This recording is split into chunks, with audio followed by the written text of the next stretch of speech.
Right, so these panels have been sitting here since the end of last year, and finally now I've gotten the go-ahead to take them down to the smash repairer and get him to start getting them prepped up before I take the car actually in for repairs. So they're going to take off the old panels when the car gets in there, and these are going to be prepped up and ready to go back on, so they've got minimal time stuffing about with all the stuff that's need to go on, like replacing the door trims and window and winder and hinges and all that kind of crap. So yeah, until then, that's going to be the go-ahead for now, and I'll be waiting for them to give me a call, and when they've got a free day or free week or whatever it is, whatever it takes, I'll get my car in there and they'll get it all fixed up, and yeah, back on the road, minty fresh.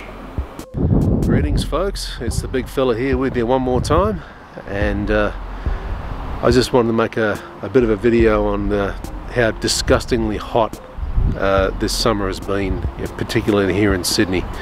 I mean, today I think it's around about, I think it got to about 41, 42 degrees tops, but with all the humidity that we've been experiencing since about Australia Day, I think probably 25th or 26th of January, the temperature, it just feels like it's gone up probably about another 9-10 degrees. So whatever it's actually out here is probably what, 35, 36 degrees, and it's what, 7 p.m. right now. It's actually, it feels like about 40-ish, and it is just ridiculous. So what I had planned on doing is perhaps taking you out to Prospect Reservoir, which is west of Sydney, and it's close to where I grew up actually. But what I wanted to highlight on this video was the water supply that we have, and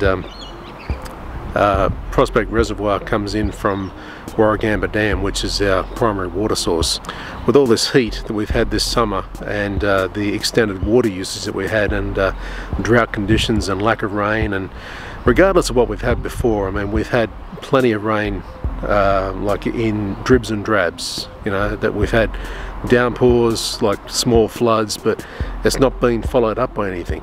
So what we've got now is kind of a mini drought, and it's most experienced at water sources such as Warragamba Dam and Prospect Reservoir. So what I wanted to do is take you out there and just show you exactly what it's like. I'm not sure of the current capacity. I think it's probably around 40%. So the drought, it really is kind of felt in a big way, particularly when you've got lack of water supply there. And there's that telltale orange sun again.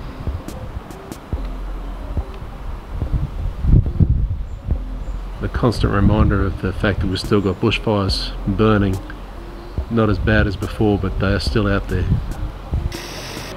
So if you just take a look outside right now, it looks like it's a beautiful, hot and humid day with not very much cloud around. However, we take a look at this line of supposedly rain.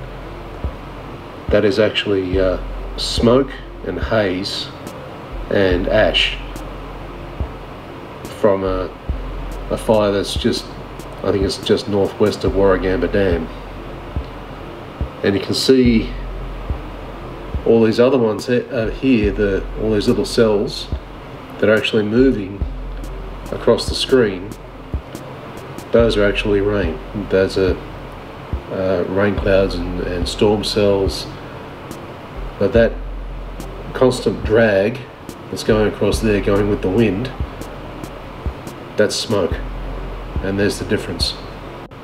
So a few more hours have gone by, and we've had a cool change finally sweep in, defeating this sickeningly hot temperature we've been having the last few days. It feels like the humidity's still there, but the warmth has just been taken out of the air by these scattered storms. So all these scattered storms are kind of propagating the drop in temperature, and I'm hoping that it'll come down a little bit more. I think it's about say 27, 28 degrees out there now, but if it comes down to about 24, 25, I'll be happy.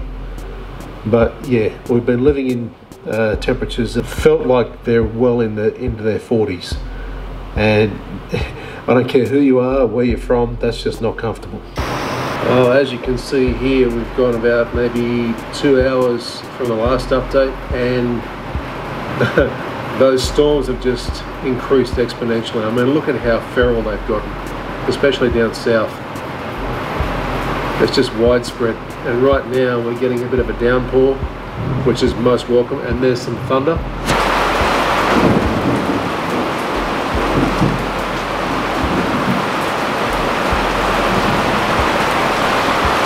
A summer storm, it's always welcome.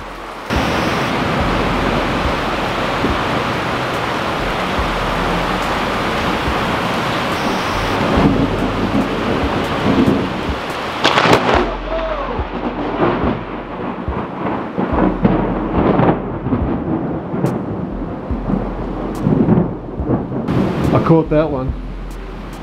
Oh, I'm so glad I caught that one.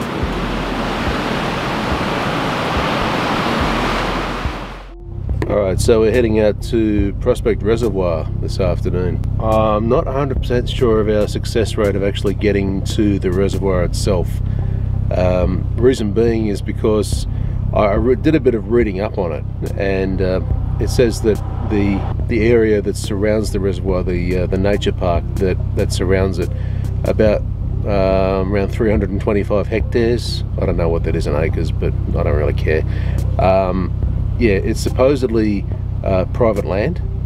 Now, I don't know if this has always been the case, but I remember going around there like about 3 decades ago with a whole bunch of mates that I used to ride push bikes with, and we used to just ride laps around the outside, like the access roads of Prospect Reservoir.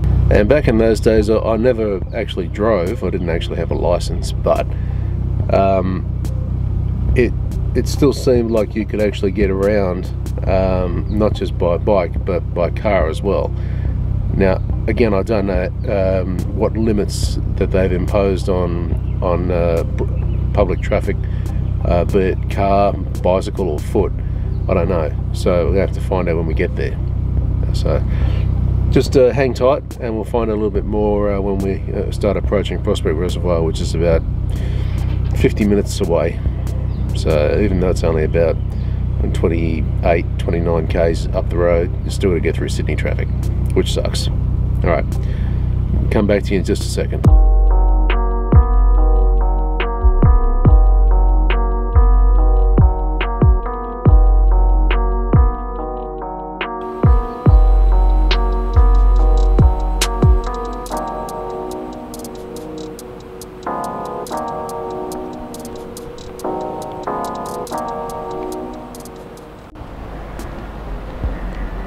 I'm just keeping my eye on this guy here. He might be reporting me into the authorities, I'm not sure, but he came out of this road over here, stopped about there, took a look at my license plate, gone through this gate, and now he's just sitting there. I think he might be calling it in or something. I didn't know if I'm supposed to be in here or not, but the gate was open at the front, so I'm making a video. Basically, I'm a vlogger, so I'm just doing a video on Sydney's water supply, that's all. Yeah, I'd rather you didn't film around here, mate. That's okay. Because of security gates and things. That's fine. About 30 years ago, I used to ride around here, like in practice for cycle marathons and everything. So yeah, there's still the cycle track around here. Yeah. So you can actually still use it, and you can use the cycle track. Yeah, but we prefer people weren't filming our front gates and. Oh no, I wasn't filming actually the front gate. I was just getting the like the front sign there, the restricted access type of thing, but not nothing to do with the gates or anything like that. But no. Yeah. Is there anywhere I can actually get closer to the reservoir itself? Not from here. You actually probably need to go round to the picnic area. Yeah. On the other side. Yeah. Yeah, we can't allow anyone on here because we're the water treatment plant. So obviously. Yeah. No worries. There's nowhere. No, I'm afraid not. You need to drive all the way around through Horsley Park. Oh, okay. Which is a bit of a pain in the backside. Right. No worries. That's all good. All right, have a good one, mate. You too. Cheers. Thank you. See you later. I tried to get a bit of a low-key video of what was going on, so I held it down a bit. So even if you didn't catch his face, that was Peter, the site manager, and he's just keeping his site clean of people from you know, getting video of security gates and all that kind of thing. So I can understand where his concern was coming from, but I was just making sure this wasn't the only way in. So apparently there is another way through Horsley Park, which is a bit of a drive, but we've got to go all the way around. Because this is government land, I didn't want to catch a fine or anything like that, so the person that was reporting us in before and got Peter out, I think he was well within his rights, but yeah, okay, it was a bit of a pain in the ass to have to deal with that, but you know, I can see where they're coming from, you know, protecting the water supply and everything, so it's all good. Being of a reasonable mind of these types of things is good, but you can take the security a little bit, you know, too overzealously. You know, it just doesn't, that doesn't bode well for anyone who's, you know, who kind of stumbles in here, you know, that kind of leave you a little bit red-faced, and that's not what you want to happen. That's not good PR, especially for a government, you know. I've got to go around to Horsley Park, so it's a bit of a drive. I'm thinking probably another 10k around.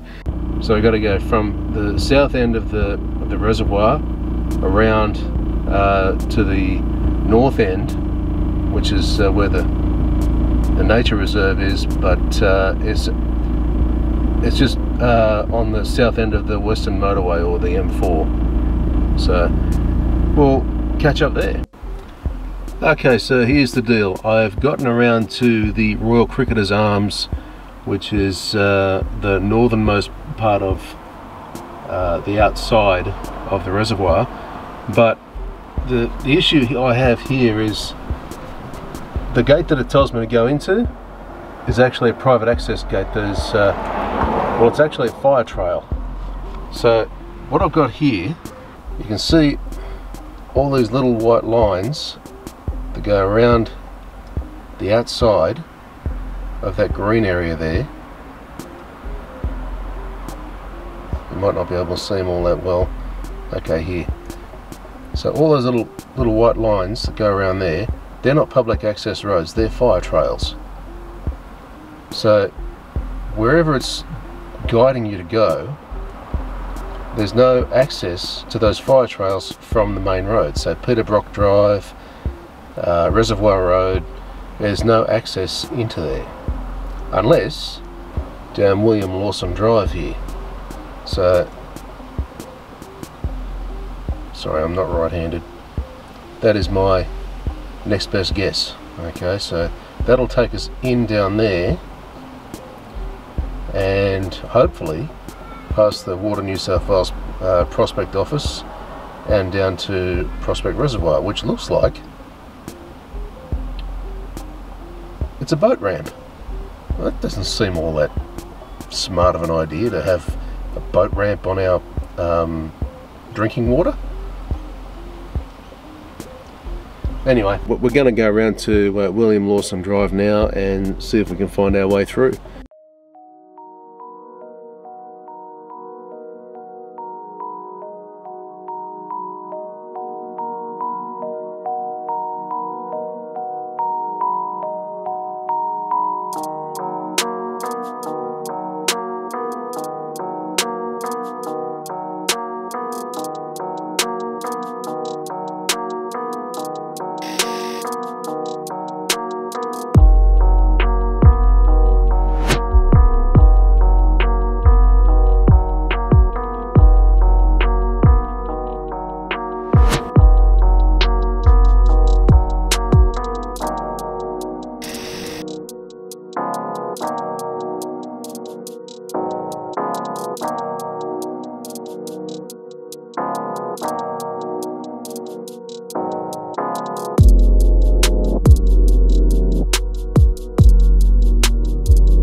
All right, here's the water's edge, and you can see where the provisions have been made via rock and concrete for the edges of the dam, but you can also see that the water has been gradually coming down a bit. You can see the grass just above that water line there. That's where the water would usually be, and even further down from that you can see another shade, and probably about 30-40 centimeters further down you've got the actual water line now.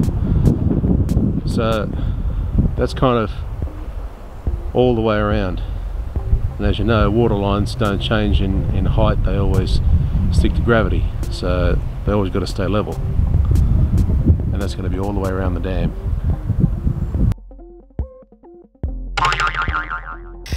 Well, it looks like we get native kangaroos out here. Lots of droppings.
And this is where the water used to come out from the reservoir.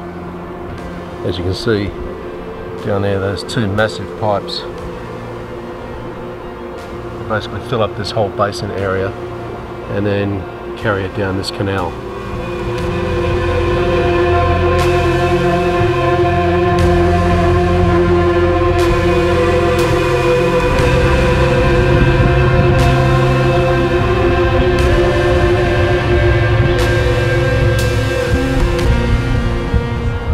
This has been out of commission for quite some time. I'm not sure exactly how long.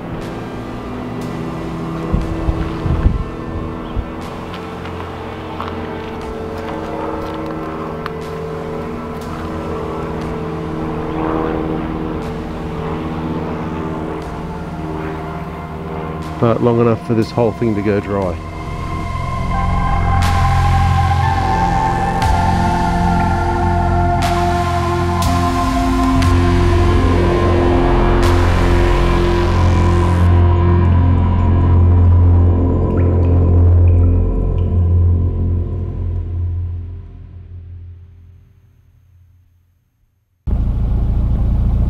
Now down here, I think we're about the lowest point, where maybe be close to 20 meters below dam level.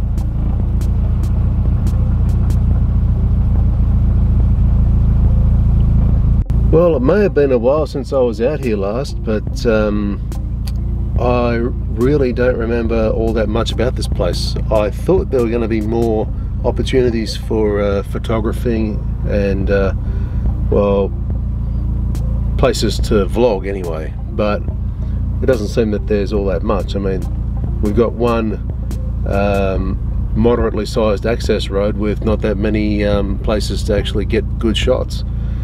The only ones that you've seen so far is probably the best one there is, and even that's not all that great, but it's a start. It'd be better if it had sunshine across the water, but it's an overcast and cloudy day, so beggars can't be choosers. So they do keep this place under a big lock and key, you know, understandable. I mean, I suppose if it was my water supply, I'd want it to be kept guarded as well, because you don't want anyone with any threats or you know, poisoning it or anything like that. It seems that there's a point where people think, okay, well, maybe we can be a little bit overzealous, and it just seems like you know, there's people driving around in all these mysterious white one-tonners, pickups, utes, whatever, and they don't have anything on the side of them, and they're sitting right behind you, and you wonder, okay, well, what is this guy doing? You know, okay, yes, I'm on government land, or Commonwealth land actually, and the thing is, I think it comes down to a bit of paranoia. Not everyone who comes in through these gates, any gates, doesn't matter where it is around the reservoir, anyone who comes through those gates is not going to be a threat, although they have it hardwired into their system that anyone who comes through there is going to be a potential threat. I didn't really quite prepare myself for this kind of a reception. I mean, okay, yeah, it is a fairly big place, and yes, there are quite a few people working out here, but the amount of presence that these guys have, I mean, okay, yeah, a little bit is good. Too much, you got to start wondering why, you know, and it all comes back down to paranoia. There's not a whole lot to shoot around here. A bit disappointing from a videographer's perspective, but I was looking for any opportunities that actually caught my eye. Okay, yeah, there was the old pump house, there was the that little basin there where all the water used to come up and out into the canal, and the water got carried through the canal system. That wasn't disused all that long ago, and I'm curious to find out just how long ago it was disused. I might actually leave either a Wikipedia article or look up some facts about when they changed over to a newer system, something that was not quite so open to everyone like a canal was, and before all the paranoia started setting in, you know. I think if you look back to, say, around about 2001, when that unfortunate incident with the Twin Towers in America happened, I think the whole world went into a paranoia meltdown, and I think that was the real pivot point for everyone, and their psyche just kind of got a little bit overworked, and they started to think, okay, well, who's out to get me this time? You know, if someone can penetrate security that easily, it was put into the public mind that it was a terrorist act. So today's little adventure was about Sydney's water supply and how low the reservoir meter has gotten to. It doesn't actually have any meters as such, nothing that's actually visible to the public. We have apparently it's somewhere down around the 40% water reserves. I don't know how truthful that is. I don't know where that source came from. It doesn't look to be all that low from my perspective, from what I saw up there, but saying that, we don't really know for sure.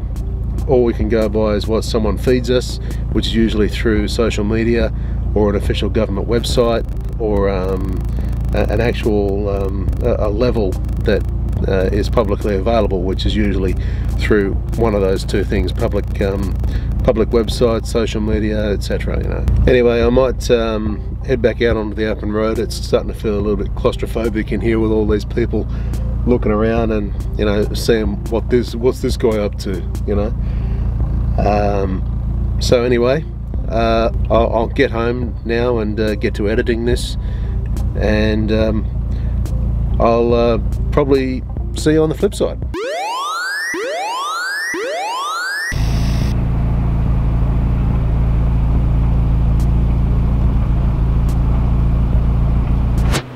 Just a quick follow-up to my last vid. This is only, what, a day or two afterwards, and yeah, whatever rain we were missing out of the reservoir before, I think we're getting more than that in return. This is ridiculous. There's not even a point of reference on the radar anymore, it's just rain. And it's not just today, here's the forecast for the rest of the week. You know what to do. Have a comment, drop a thumbs up, subscribe if you haven't already, and do please share the video. So until next time guys, this is the big fella. Have a good one.